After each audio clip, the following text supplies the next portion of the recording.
बिस्मिल्लाहिर्रहमानिर्रहीम। अस्सलाम वालेकुम नाज़रीन, आप यूट्यूब चैनल देख रहे हैं। मैं इमरान ख़ान हूँ। नाज़रीन, मादरत मैं चाहता हूँ, थोड़ा मेरी तबीयत ठीक नहीं थी, उसकी वजह से एक दिन मैं अपना काम नहीं कर सका। लेकिन अभी जो तफसीलात हैं आपके सामने रखता हूँ। एक तो थोड़ा सा हम जायज़ा ले लेते हैं कि पाकिस्तान के साथ इस वक्त ओवरऑल सिचुएशन क्या है। पाकिस्तान की जो मईशत है मुकम्मल तौर पर तबाह हो चुकी है और उसकी गवाही IMF की एक रिपोर्ट ने दी है। IMF ने जो एक रिपोर्ट छापी है और ये रिपोर्ट पब्लिक नहीं की जा रही थी, हुकूमत पाकिस्तान की जानिब से इस रिपोर्ट को छुपाया जा रहा था। The governance and corruption diagnostic report, और ये रिपोर्ट जनवरी 2023 से लेकर दिसंबर 2024 तक के लिए रिपोर्ट है। और इस रिपोर्ट में IMF ने 186 सफ़हात पे बहुत सारी तफसीलात रखी हैं। पाकिस्तान में करप्शन, बैड गवर्नेंस और नाअहली की एक पूरी दास्तान है जो इस रिपोर्ट के अंदर छापी गई है। और कायद-ए-आज़म मोहम्मद अली जिन्ना के दौर से लेकर अब तक का एक मुवाज़ना किया गया है और कायद-ए-आज़म ने जो फरमाया था पाकिस्तान बनने के बाद उसका हवाला भी दिया गया। लेकिन सबसे बड़ा प्रॉब्लम पाकिस्तान का करप्शन को बताया गया है। इसमें जो एक जुमला है, करप्शन पाकिस्तान की हुक्मरानी का एक मुस्तकिल और जहरीला पहलू है। यानी जो करप्शन है वो पाकिस्तान के अंदर जो हुक्मरानी का तरीक़ाकार है उसके अंदर पैवस्त हो चुका है। करप्शन के बगैर पाकिस्तान में कुछ नहीं होता। ये मुस्तकिल भी है और बहुत जहरीला पहलू भी है। पाकिस्तान में कोई बेहतर फैसले नहीं हो रहे, गवर्नेंस बहुत बुरी है, लेकिन इसके बावजूद पाकिस्तान में पोटेंशियल मौजूद है। अगर पाकिस्तान सही तरीके से गवर्नेंस करे तो 5 से लेकर 6.5% तक GDP में पाकिस्तान इजाफा कर सकता है। पाकिस्तान अब तक 24 मरतबा IMF से प्रोग्राम हासिल कर चुका है 1958 से लेकर अब तक, जबकि 25वां प्रोग्राम अभी शहबाज शरीफ साहब चला रहे हैं पाकिस्तान के हवाले से। पाकिस्तान में जो बड़ी बड़ी चीज़ों की निशानदेही की गई है IMF की इस रिपोर्ट की जानिब से, क्योंकि अभी और पैसे लेने हैं IMF से, तो जब आपने और पैसे लेने हैं तो उन्होंने कहा जी रिपोर्ट तो पब्लिक करें ना। तो पाकिस्तान इस रिपोर्ट को छुपा कर बैठा हुआ था। बहरहाल अब ये रिपोर्ट पब्लिक करनी पड़ी है। अवामी फंड्स का पाकिस्तान में गलत इस्तेमाल किया जा रहा है और कोई मुकाबले का फुकदान है। यानी बहुत सारे ताकतवर लोग हैं, उनकी फैक्ट्रियाँ कंपनियाँ बेहतरीन चलती हैं, जो इख्तिदार के अंदर लोग हैं वो बाकी लोगों को आगे आने नहीं देते। एस्टेब्लिशमेंट के अपने बहुत सारे कारोबार हैं मिलिट्री के, और वो कारोबारों का आप मुकाबला कर नहीं सकते। तो ये वो कह रहे हैं कि मुनसिफाना मुकाबले का फुकदार है। अंदरूनी और बैरूनी सरमायाकारी की पाकिस्तान में हौसला शिकनी हो रही है। लोग पाकिस्तान में पैसा लगाने नहीं चाहते। बाहर से कोई पाकिस्तान में क्यों आएगा सरमाया लेकर। जब IMF की ये वाली रिपोर्ट पब्लिक होगी तो पाकिस्तान के अंदर कोई बेवकूफ़ को पागल ही होगा जो आएगा पैसे लेकर कि जनाब मैं इस मुल्क के अंदर इस प्रोजेक्ट में पैसे फंसा दूं जहां पे पहले इतनी सारी खराबियां हैं। फिर गलत मार्केटिंग वगैरह बहुत सारी ऐसी चीज़ें हैं जो इसमें निशानदेही की गई है। ये सारी चीज़ें पाकिस्तान के मुआशी और समाजी तरक्की में बहुत बड़ी बड़ी रुकावटें हैं। अब ये वाली रिपोर्ट पढ़ने के बाद तो कोई नहीं आता पाकिस्तान में पैसा लेकर। सोचने की बात यह है कि बहुत सारी चीज़ें इस रिपोर्ट में ऐसी लिखी हैं जिनको हम मुआशी चीज़ें मानते ही नहीं या मईशत से जुड़ी हुई चीज़ें मानते ही नहीं। मिसाल के तौर पे इसमें बैड गवर्नेंस का मामला, अदलिया का मामला, 26वीं तरमीम का इसके अंदर तस्करा है। क्योंकि 27वीं तरमीम ये रिपोर्ट जब लिखी गई तब तक आई नहीं थी। अब 27वीं तरमीम तो सोने पे सुहागा है, उससे भी ज़्यादा खौफनाक चीज़ है। तो 26वीं तरमीम का भी इसके अंदर बाकायदा लिखा है और अदलिया बिल्कुल बेअसर हो चुकी है, कोई काम नहीं कर रही। इंसाफ पाकिस्तान में नापायद है। आप दुनिया में जिस भी मुल्क में जब भी पैसे लेकर जाएंगे आप सबसे पहले सोचेंगे कि आपका पैसा डूबना नहीं चाहिए।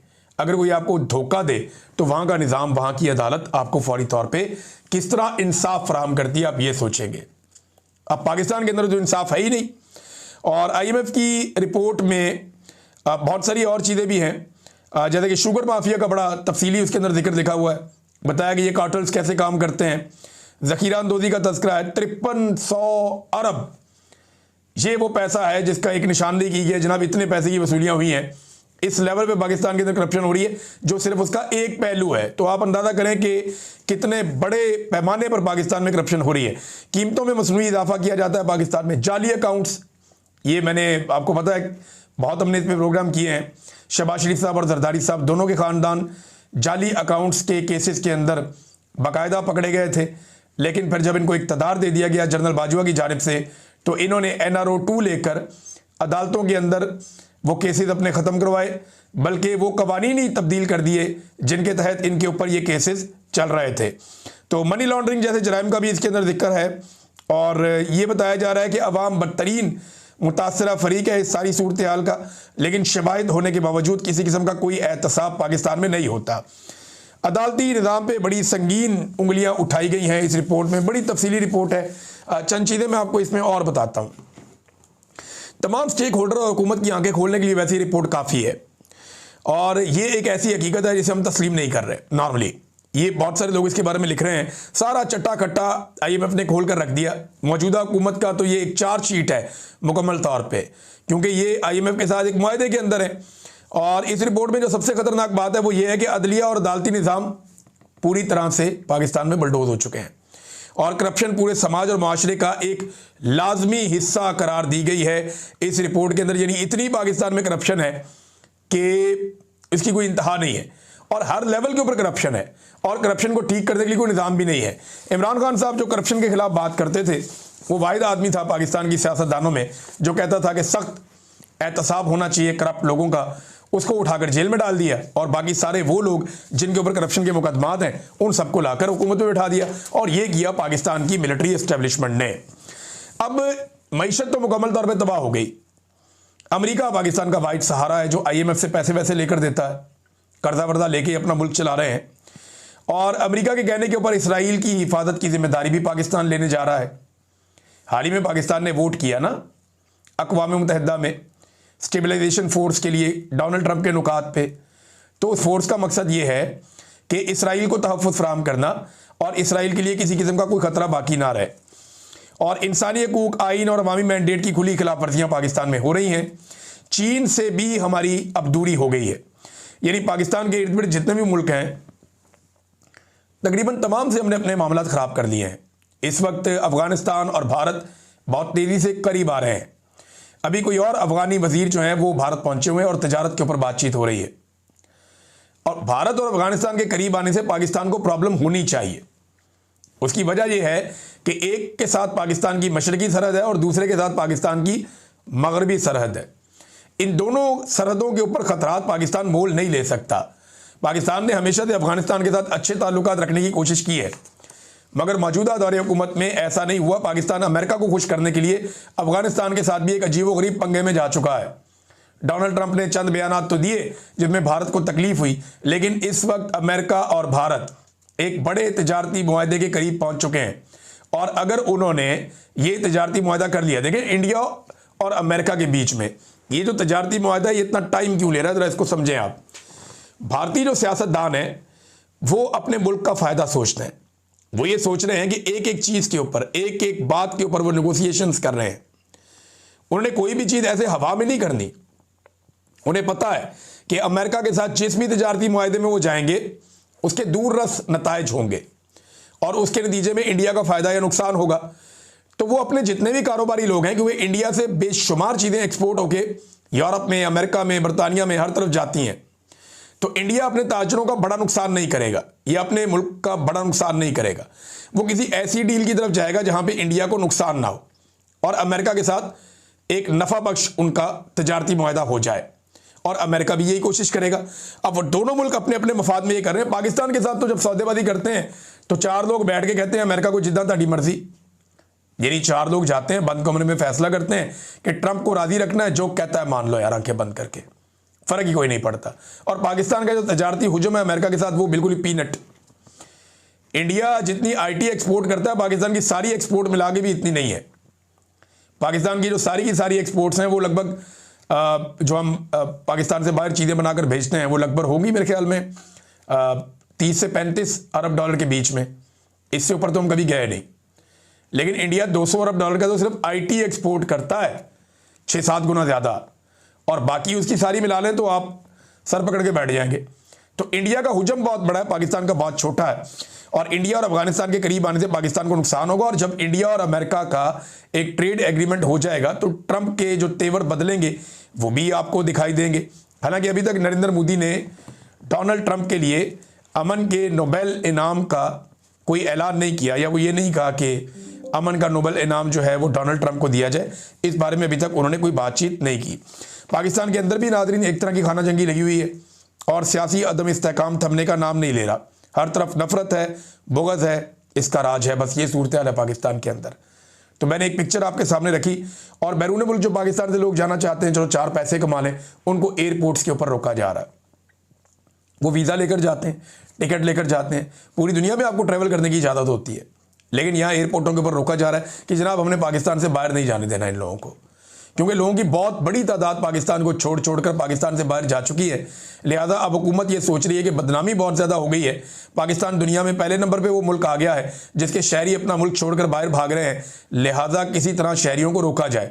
तो अब रोकने के लिए एयरपोर्ट के ऊपर जो है वो फोर्स इकट्ठी कर दी गई है कि जो भी जा रहा है बस रोकी जाओ बंदे। हर जहाज़ में से कई बंदे उतार लिए जाते हैं और लोगों को बैरून मुल्क काम करने के लिए भी नहीं जाने दिया जा रहा। हुकूमत का इसमें यह मौक़िफ़ है कि ये लोग जो जा रहे हैं ये 2 नंबर तरीक़ों से जा रहे हैं। ये पाकिस्तान से सिर्फ निकलना चाहते हैं, ये बाहर जाके सिर्फ पैसे कमाना चाहते हैं। इनके पास जायज़ तरीका नहीं है बाहर जाने के लिए। यानी कोई अगर ड्राइवर की नौकरी के लिए जा रहा है तो उसके पास ड्राइविंग का लाइसेंस नहीं है, कोई अगर किसी और नौकरी के लिए जा रहा है तो उसके पास उसका एक्सपीरियंस नहीं है। तो पाकिस्तानी तो हमेशा से ऐसे ही निकलते हैं पाकिस्तान से बाहर, ये कोई ढकी छुपी बात तो है नहीं। पाकिस्तानी तो ऐसे ही जाते रहे, मुल्कों के अंदर जाके मजदूरी करते रहे, मेहनत करते रहे और पैसा पाकिस्तान में भेजते रहे। और ये जो थोड़ा बहुत रेमिटेंसेस में पैसा आता है ये इसी वजह से आता है कि पाकिस्तानी 1 करोड़ से ज़ायद की तादाद में बैरून मुल्क मुकीम है। नाज़रीन, इमरान खान साहब की बहनों वाला मामला वो मैं आपको बाद में रिपोर्ट करता हूँ, पहले आप ज़रा ये देख लेंगे। सुहेल अफरीदी साहब मिलने गए थे इमरान खान साहब को। ये 7वीं मरतबा सुहेल अफरीदी पहुँचे हैं इमरान खान साहब को मिलने के लिए अडियाला जेल में। 7वीं मरतबा अडियाला जेल में, यानी एक वज़ीर आला है वो अपने लीडर को मिलना चाहता है जिसके नाम पे वोट लिया हुआ है। 7वीं मरतबा गया जेल में मिलने के लिए। नवाज शरीफ जब जेल में था ना तो उस वक्त कोई भी जाता था मुलाकात हो जाती थी। एक मरतबा भी ऐसा नहीं हुआ कि नवाज शरीफ की बेटी मरियम या दूसरी बेटी या कोई और बच्चा वो जेल गया हो और नवाज शरीफ से मिले बगैर वापस आ गया हो। एक दफ़ा भी नहीं हुआ, क्योंकि एक दफ़ा भी होता तो खबर आ जाती ना, रोला पड़ जाता, शोर मच जाता। जितने लोग भी नवाज शरीफ को मिलने के लिए यहाँ पे जेल में जाते थे, वहाँ पे अडियाला तो नहीं थे, मियाँ साहब बाद में कोट लखपत जेल में थे, तो जितने लोग भी मिलने जाते थे वो सारे लोग मिलकर आते थे। कभी भी ऐसा कोई शिकवा शिकायत या रोला नहीं पड़ा। हाँ, सिर्फ इमरान खान ने एक दफ़ा स्टेटमेंट दिया था मैं इसका एसी उतार लूँगा नवाज शरीफ का, लेकिन एसी उतारा नहीं था क्योंकि शहबाज शरीफ ने उसके बाद एक बाकायदा दरख्वास्त जमा करवा दी थी कि एसी ना उतारा जाए। तो नवाज शरीफ साहब जब तक रहे जेल में तब तक उनका एसी लगा हुआ था। लेकिन मैं हैरान हूँ एहसन इकबाल साहब इस उम्र में क्यों आप झूठ बोल देते हैं। एहसन इकबाल साहब ने कहा जी नवाज शरीफ साहब को मैं जेल मिलने गया तो वो पसीने में शराबोर थे। तो देखिए, एक तो उन्होंने कंफर्म किया कि उनकी एहसन इकबाल साहब की नवाज शरीफ साहब से मुलाकात हो गई, और दूसरा नवाज शरीफ साहब का तो एसी लगा हुआ था। आज तो किसी को मुलाकात भी नहीं करने देते इमरान खान साहब से। उनका अपना वज़ीर आला मिलना चाहता है उसको नहीं मिलने देते, और जो नहीं मिलने देते वो पाकिस्तान की मिलिट्री एस्टेब्लिशमेंट और पंजाब हुकूमत का एक गठजोड़ है जो इमरान खान साहब की मुलाकातों को रोकते हैं। तो 7वीं मरतबा सुहेल अफरीदी गया, उसको नहीं मिलने दिया। सुहेल अफरीदी ने वहाँ पुलिस के साथ कोई बहस भी की और ने कहा जनाब कि आप ज़्यादती कर रहे हैं, मेरे पास अदालती ऑर्डर है, मैं 7 मरतबा अदालती ऑर्डर लेकर आया हूँ, लेकिन मुझे मेरे लीडर से नहीं मिलने दिया जा रहा। और उसकी बहनों को भी यहाँ पर तशद्दुद किया गया, मेरे सूबाई वज़रा को यहाँ तशद्दुद किया गया और MNAs को भी यहाँ पर तशद्दुद किया गया है। अब नाज़रीन, मैं जब ये परसों मैंने वीलॉग किया था जब इमरान खान की बहनों के ऊपर टॉर्चर किया गया था, तो मुझे लगा कि पूरे पाकिस्तान के अंदर बड़ा रोला पड़ेगा, बड़ा शोर मचेगा, लोग बड़ा बाहर निकलेंगे, पाकिस्तान तहरीक इंसाफ की क़यादत बहुत शोर मचाएगी। लेकिन एक आधी प्रेस कॉन्फ्रेंस के अलावा मैंने कुछ देखा नहीं। हाँ, सोशल मीडिया पे लोगों ने बड़ा रोला डाला, लेकिन इमरान खान साहब की बहनों को मार पड़ने पर, उनके साथ खींचातानी करने पर, उन्हें सड़क पे बालों से पकड़ के घसीटने पर पाकिस्तान तहरीक इंसाफ का सोशल मीडिया पर रद्दमल अच्छा रहा, लेकिन प्रैक्टिकली कोई ऐसा रद्दमल नहीं आया। सिर्फ लाहौर में मैंने यूथ विंग के नौजवानों की एक रैली देखी है आज के दिनों में, जो उन्होंने निकाली और निकाल के उन्होंने एहतजाज किया और उन्होंने इमरान खान साहब की बहनों की तस्वीरें और इमरान खान की तस्वीरें उठाई हुई थी, वो वहाँ पे एहतजाज कर रहे थे। लेकिन जिस तरीके से एक पॉलिटिकल पार्टी इसके ऊपर रिएक्ट कर सकती थी, यानी आप एक लम्हे के लिए सोचें ना कि अगर ऐसा एक धक्का पड़ जाता आसिफ जरदारी की बेटी को, बिलावल की बहन को, या मरियम नवाज का दरवाज़ा टूटने पे जिस किस्म का रोला पड़ गया था, क्या उसका 5% भी हुआ इमरान खान साहब की बहनों को सड़कों पे घसीटने पर? अच्छा, एक और चीज़ मैं देख रहा हूँ कि कुछ लोग इसकी मजम्मत कर रहे हैं, लेकिन साथ साथ वो ये भी कह रहे हैं कि PTI की क़यादत को भी वहाँ पे होना चाहिए था। देखिए, मैं एक चीज़ आपको बताऊँ कि जुल्म ही होता है। आप मजलूमों की तादाद जितनी मर्जी बढ़ा दें वो जुल्म ही रहता है। जिन्होंने मार कुटाई करनी है, जिन्होंने हुक्म देना, उन्होंने वही रहना है। मेरे ख्याल में मजम्मत इस बात की होनी चाहिए कि भाई बहनें अपने भाई को मिलने गई हैं, ये उनका बुनियादी हक भी है और कानूनी हक भी है, अदालती अहकामात भी मौजूद हैं। इसके बावजूद आप उनको नहीं मिलवा रहे। यहां पे मजम्मत होनी चाहिए कि आपने मुलाकात कैसे रोकी, क्यों रोकी। आपने 17 दिन हो गए इमरान खान साहब को कैद तन्हाई में क्यों डाला हुआ है। वजह तो सब जानते हैं कि जब तक आसिम मुनीर साहब का सारा मामला जो है वो लेंडर नहीं हो जाता, मजबूत नहीं हो जाता, एक्सटेंशन वाला और इस्तिस्ना वाला, तब तक ये प्रॉब्लम तो रहेगा। और ये अलीमा खानम साहिबा ने कह भी दिया कि जब तक पूरी तरह से आसिम मुनीर साहब के कंट्रोल में चीज़ें नहीं आती तब तक आपकी मुलाकात नहीं करवाई जाएगी। अब बहुत सारे लोग मिसालें दे रहे हैं कि माजी में भी औरतों के साथ ये होता रहा तो अब भी हो रहा है। सवाल ये है कि औरतों के साथ माजी में ये कौन करता रहा। लेकिन एस्टेब्लिशमेंट और नवाज शरीफ ने मिलकर ये जुल्म किसके खिलाफ किया, बेनज़ीर भुट्टो और नुसरत भुट्टो के साथ किया। इसी तरह जो मरियम नवाज के साथ वाहिद वाक़या हुआ जहां मरियम नवाज के होटल का दरवाज़ा तोड़ा गया, तो वो 2 सेक्टर कमांडर उसके अंदर इन्वॉल्व थे और एजेंसियां उसके अंदर इन्वॉल्व थी, कोई सियासी हुकूमत नहीं थी। क्योंकि अगर हुकूमत को आपने उसमें दबाना है तो वहां तो पाकिस्तान पीपल्स पार्टी की हुकूमत थी सिंध के अंदर, जहां मरियम का दरवाज़ा टूटा था। लिहाजा वहां पे एस्टेब्लिशमेंट ने ही ये काम किया, आज भी एस्टेब्लिशमेंट ही ये काम कर रही है। सवाल ये पैदा होता है कि जो मौजूदा हुकूमत है वो कैसे एस्टेब्लिशमेंट की सहूलतकार बन सकती है, जबकि माजी में उनके बगौर खुद उनकी औरतों के साथ भी जुल्म होता रहा है। मेरे ख्याल में पाकिस्तान में जो औरत कार्ड है वो ख़त्म ही कर देना चाहिए। अब इमरान खान की बहनों का सियासत से ताल्लुक कोई नहीं है। चले मरियम नवाज, फरियाल तालपुर ये तो सियासत करती हैं ना, बेनज़ीर भुट्टो भी एक सियासी खातून थी, इलेक्शन लड़ती थी, या जो बाकी खवातीन इलेक्शन लड़ती हैं उनको आप अलग कर दें। लेकिन जो गैर सियासी खवातीन हैं उनके साथ तो कम से कम ज्यादती ना करें। कभी इमरान खान की बहन ने, किसी ने कहा हो कि मैंने इलेक्शन लड़ना है या मैं सियासत पे बात करना चाहती हूँ, वो सिर्फ अपने भाई को मिलने जाती हैं, अपने भाई का केस लड़ती हैं और वो ये कहती हैं कि जब भी कभी हमारा भाई बाहर आएगा हमारा सियासत से ताल्लुक ही कोई नहीं है। और हम जब जेल में मिलने जाती हैं तो जो बात इमरान खान साहब हमें कहते हैं बाहर जाके बताने को, हम सिर्फ उनका पैगाम बाहर लेकर आते हैं। नाज़रीन, हमारे जर्नलिस्ट हैं हरमीत सिंह साहब, उन पर भी तशद्दुद हुआ। इंतहाई अफसोसनाक, इंतहाई तकलीफ-दह बात। और उससे ज़्यादा तकलीफ-दह बात यह है कि एक दिन पहले हम सब और बहुत सारी सहाफ़ती तंजीमें, हर तरफ रोला पड़ा हुआ था। शाहज़ेब खानज़ादा साहब से एक सवाल किया था एक साहब ने उनकी अहलिया की मौजूदगी में, तो उसको हरासमेंट भी करार दिया गया, बड़ा रोला शोला भी डला। मैंने भी कहा कि मुझे देखने में अच्छा नहीं लगा, लेकिन मामला पता क्या है कि फिर हरमीत सिंह के मामले पे भी बोलो ना, इधर भी आओ ना, इधर भी आप आगे वो करें। यानी मिडिल क्लास आदमी का कोई पाकिस्तान में एहसास नहीं है। क्या आपका एलीट क्लास में होना ज़रूरी है कि आपके इंसानी हकूक़ पूरे होंगे? यानी अगर शाहज़ेब खानज़ादा के खिलाफ कोई कैमरा निकाल के एक सवाल पूछ ले तो उसको आप कहें जी बहुत काबिल मुज़म्मत है, फिर आप ज़मीन आसमान के कलाबे मिला देंगे। लेकिन दूसरी तरफ हरमीत सिंह को पुलिस वाले टॉर्चर करें, तशद्दुद का निशाना बनाएं और वो आदमी वहाँ पे अपनी सहाफ़ती जिम्मेदारियाँ अदा कर रहा हो और उसके ऊपर सारी सहाफ़ती तंजीमें भी खामोश हों, सारे बड़े बड़े दानिशवर भी खामोश हों और कोई उसके ऊपर बात करने को तैयार ना हो, तो ये दोहरा मेयार है। ये मेयार ये बताता है कि एलीट क्लास के लिए पाकिस्तान कुछ और है और मिडिल क्लास के लिए पाकिस्तान कुछ और है। और यही चीज़ें देख देख कर पाकिस्तान की मिडिल क्लास जो है वो रिएक्शन देती है। पाकिस्तान की मिडिल क्लास जो है उसका गुस्सा ये चीज़ें देख देख कर बढ़ता है और लगातार बढ़ता चला जा रहा है। नाज़रीन, अब ताहिर अशरफी साहब भी लॉन्च हुए, वो आए और बार बार लॉन्च होते हैं। ताहिर अशरफी साहब की ये खूबी है कि वो एस्टेब्लिशमेंट के हमेशा करीब रहते हैं, जो भी हुकूमत आती है उस हुकूमत का हिस्सा रहते हैं और जब कोई हुकूमत चली जाती है उसके खिलाफ जब एस्टेब्लिशमेंट हो जाती है तो वो उस हुकूमत के खिलाफ भी बात करते रहते हैं, लेकिन हमेशा अपने लिए इतनी गुंजाइश रखते हैं कि जैसे ही वो हुकूमत दोबारा आ जाएगी तो मैं इसके साथ भी जाकर बैठ जाऊंगा। मुझे अच्छी तरह याद है ताहिर अशरफी साहब बहुत भाग दौड़ कर रहे थे, बहुत परेशान थे जब इमरान खान साहब की हुकूमत गिरने वाली थी। हर एक को फ़ोन करते फिरते थे कि अब क्या होगा, अब क्या होगा, क्योंकि वहाँ पर भी ये ओहदेदार थे। लेकिन जैसे ही इमरान खान साहब की हुकूमत चली गई तो फिर इन्होंने दूसरी तरफ अपने मामलात बना लिए। वैसे भी इनके जो अरब हुक्मरान हैं उनके साथ अच्छे मामलात हैं, उनके साथ जाकर मिलते हैं और उनके साथ ताल्लुकात इन्होंने कुछ बनाए हुए हैं जिस बिना पर पाकिस्तान में भी इनको पजीराई मिल जाती है। अब ताहिर अशरफी साहब जो हैं वो, लेकिन वो ये साबित करना चाहते हैं कि पाकिस्तान तहरीक इंसाफ या पाकिस्तान का सोशल मीडिया फ़ौज का दुश्मन है। नहीं, ऐसा नहीं है। ताहिर अशरफी साहब अगर ये लोग फ़ौज के दुश्मन होते ना तो जब इंडिया पाकिस्तान की लड़ाई हुई थी तो सारे के सारे पाकिस्तानी फ़ौज के साथ ना खड़े होते। ये फ़ौज के दुश्मन नहीं है, ये जर्नैलों की गलत पॉलिसियों के नाक़िद हैं। ये तनकीद कर रहे हैं मिलिट्री एस्टेब्लिशमेंट की गलत पॉलिसियों की। अगर ये पॉलिसियाँ ठीक हो जाए तो फ़ौज से किसी को क्या दुश्मनी है? कोई नहीं है। यानी मुमकिन नहीं है ना। फिर इमरान खान तो कहता है कि मुल्क भी मेरा है, फ़ौज भी मेरी है।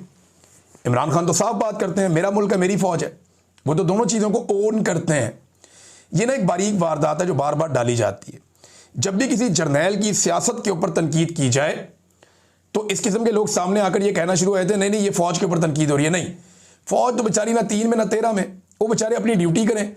ये तो वो वेले लोग हैं जो बंद कमरों में बैठ के मुल्क के मुस्तकबिल के फैसले अपने ज़ाती मफाद के अंदर कर देते हैं। अब अगर जवाब देना है या कोई बात करनी है तो ताहिर अशरफी साहब को बात करनी चाहिए इस बारे में कि इस्तिस्ना जायज़ है या नाजायज़ है, इस्तिस्ना शरई है या गैर शरई है, इस्तिस्ना आइनी है या गैर आइनी है। क्योंकि बड़े बड़े उलमा इकराम ताहिर अशरफी समेत इस मामले पे भाग गए।